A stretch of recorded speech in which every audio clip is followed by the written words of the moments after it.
Paano naiba ang pagiging mapagpasalamat sa pagbibigay ng kaluwalhatian sa Diyos ni Thomas Goodwin?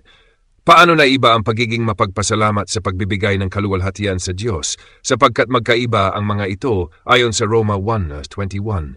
Hindi nila niluwalhati ang Diyos, ni sila'y naging mapagpasalamat. Ang pagiging mapagpasalamat, kung titingnan sa pangkalahatan gaya ng sa talatang ito, ay maaaring ituring na kapareho ng pagbibigay ng kaluwalhatian sa Diyos. Sapagkat sa parehong kilos na niluluwalhati natin ang Diyos, tayo rin ay nagpapasalamat sa Kanya. Kaya nga sa Lucas 17:18 tungkol sa kitongin na bumalik, sinabi ni Kristo, wala bang bumalik upang magbigay ng kaluwalhatian sa Diyos kundi ang dayuhang ito? Ibig sabihin noon, siya lang ang naging mapagpasalamat. Alam ko na ang pasasalamat ay isang partikular na bahagi ng pagsamba sa Diyos kapag tinukoy ng mahigpit. Ngunit ang pagiging mapagpasalamat ay mas malawak at ito ay umaabot sa lahat ng tungkulin ng tao. Kapag ang mga gawaing ito ay ginagawa bilang pagkilala sa awa ng Diyos at bilang pagpapakita ng ating pag-ibig sa Kanya, ito ay maituturing na pagiging mapagpasalamat. Kaya kahit pareho ang mga gawain kung saan niluluwalhati natin ang Diyos at tayo rin ay nagpapasalamat, magkaiba ang pinanggagalingan at pananaw sa mga ito. Tulad halimbawa kung ang isang kaibigan, anak at alipin ay gumawa ng parehong bagay para sa isang tao, sa alipin, ito ay tinatawag na paglilingkod. Sa anak, ito'y tungkulin o pagsunod, at sa kaibigan, ito'y kabutihan ng loob. Ganon din, tayo ay may iba't ibang ugnayan sa Diyos, bilang Ama, bilang Panginoon, at bilang Diyos ng biyaya. Dahil dito, ang lahat ng ating ginagawa ay tinatawag na pagpaparangal, ayon sa Malakias 1:6. Bilang Panginoon, ito'y tinatawag na pagkatakot. Bilang Diyos na mapagpala, ito'y pasasalamat. At bilang Diyos na maluwalhati, ito'y pagbibigay ng kaluwalhatian. Sa mga awit 54:14, 50:93, ang pasasalamat ay ginagamit bilang buong pagsamba sa Diyos at bilang pagpapakita ng pagbibigay ng kaluwalhatian sa maraming paraan. Tayo ay may maraming dahilan upang sumunod sa Diyos, kaya naman mas malaki ang kasalanan kapag tayo ay nabigo sa ating mga tungkulin. Ngayon, upang tukuyin ang pagkakaiba ng pagiging mapagpasalamat at pagbibigay ng kaluwalhatian sa Diyos.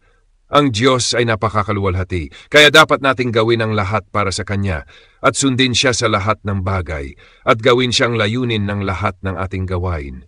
Ito ang tinatawag na pagbibigay ng kaluwalhatian sa Diyos. Kahit wala tayong obligasyon sa Kanya, ang Kanyang likas na kadakilaan ay sapat upang tumanggap ng kaluwalhatian mula sa atin.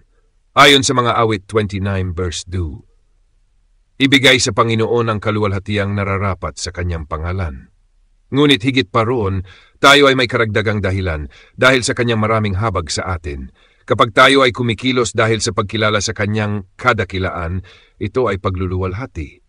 Ngunit kung dahil sa Kanyang mga wa sa atin, ito ay pagpapasalamat.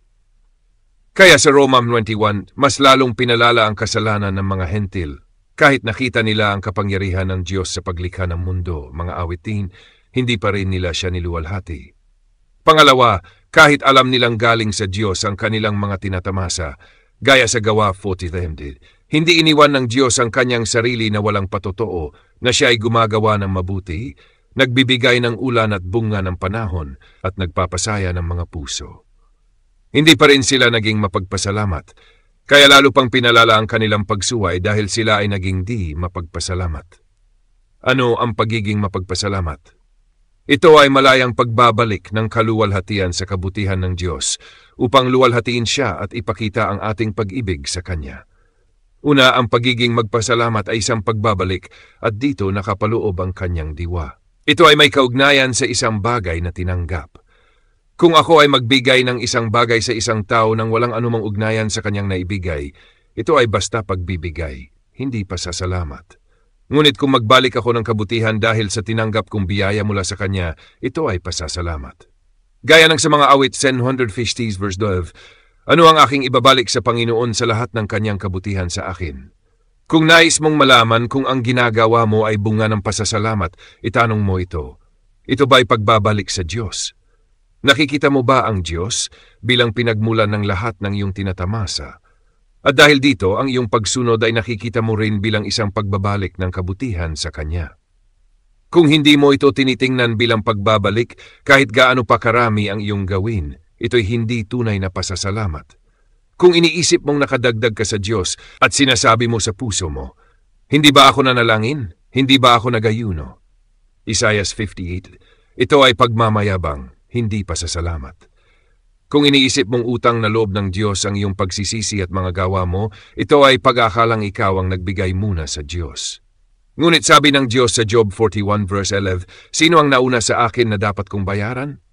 Si David nang siya'y nagbigay para sa templo, Chronicles 29 verse 2, sinabi niya, nagpapasalamat kami sa iyo, sapagkat mula sa iyo ang lahat ng ito.